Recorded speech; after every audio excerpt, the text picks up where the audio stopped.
आकाल मृत्यु वो मरे जो काम करे चांडाल का।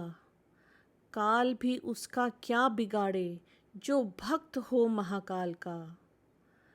क्या आप सब लोग जानते हैं महामृत्युंजय मंत्र की रचना कैसे हुई, किसने की महामृत्युंजय मंत्र की रचना, और जाने इसकी क्या है शक्तियाँ। तो चलिए शुरू करते हैं। शिवजी के अनन्य भक्त मर्कंड ऋषि संतानहीन होने के कारण दुखी थे। विधाता ने उन्हें संतान योग नहीं दिया था। मर्कंड ने सोचा कि महादेव संसार के सारे विधान बदल सकते हैं, इसीलिए क्यों न भोलेनाथ को प्रसन्न कर यह विधान बदलवाया जाए। मर्कंड ने घोर तप किया। भोलेनाथ मर्कंड के तप का कारण जानते थे, इसीलिए उन्होंने शीघ्र दर्शन न दिए। लेकिन भक्त की भक्ति के आगे भोले झुक ही जाते हैं। महादेव प्रसन्न हुए। उन्होंने ऋषि को कहा कि मैं विधान को बदलकर तुम्हें पुत्र का वरदान दे रहा हूँ, लेकिन इस वरदान के साथ हर्ष के साथ विषाद भी होगा। भोलेनाथ के वरदान से मर्कंड को पुत्र हुआ, जिसका नाम मार्कंडेय पड़ा। ज्योतिषियों ने मर्कंड को बताया कि यह विलक्षण बालक अल्पायु है, इसकी उम्र केवल 12 वर्ष है। ऋषि का हर्ष विषाद में बदल गया। मर्कंड ने अपनी पत्नी को आश्वस्त किया, जिस ईश्वर की कृपा से संतान हुई है वही भोले इसकी रक्षा भी करेंगे। भाग्य को बदल देना उनके लिए बहुत ही सरल कार्य है।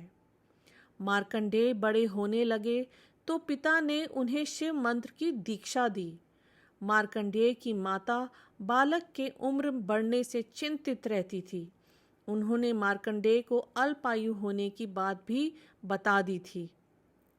अब मार्कंडेय ने निश्चय किया कि माता पिता के सुख के लिए उसी सदाशिव भगवान से दीर्घायु होने का वरदान लेंगे जिन्होंने उसे जीवन दिया है।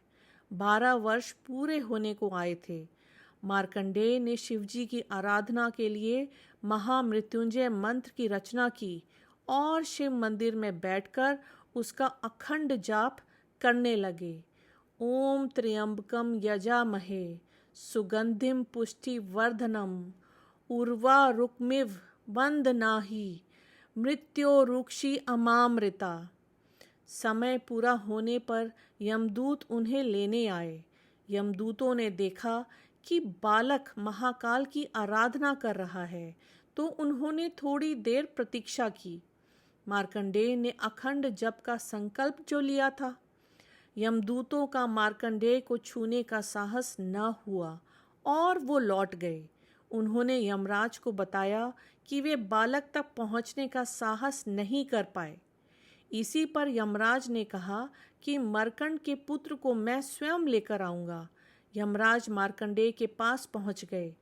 बालक मार्कंडेय ने यमराज को देखा तो जोर जोर से महामृत्युंजय मंत्र का जाप करते हुए शिवलिंग से लिपट गया। यमराज ने बालक को शिवलिंग से खींचकर ले जाने की चेष्टा की, तभी जोरदार हुंकार से मंदिर कांपने लगा। एक प्रचंड प्रकाश से यमराज की आंखें चुंधिया गई। शिवलिंग से स्वयं महाकाल प्रकट हो गए। उन्होंने हाथों में त्रिशूल लेकर यमराज को सावधान किया और पूछा, तुमने मेरी साधना में लीन भक्त को खींचने का साहस कैसे किया? यमराज महाकाल के प्रचंड रूप से कांपने लगे। उन्होंने कहा, प्रभु, मैं आपका सेवक हूँ। आपने ही जीवों से प्राण हरने का निष्ठुर कार्य मुझे सौंपा है। भगवान चंद्रशेखर का क्रोध कुछ शांत हुआ तो बोले, मैं अपने भक्त की स्तुति से प्रसन्न हूँ और मैंने इसे दीर्घायु होने का वरदान दिया है। तुम इसे नहीं ले जा सकते। यम ने कहा, प्रभु, आपकी आज्ञा सर्वोपरि है। मैं आपके भक्त मार्कंडेय द्वारा रचित महामृत्युंजय मंत्र का पाठ करने वाले को त्रास नहीं दूंगा। महाकाल की कृपा से मार्कंडेय दीर्घ आयु हुए। उनके द्वारा रचित महामृत्युंजय मंत्र काल को भी परास्त कर देता है।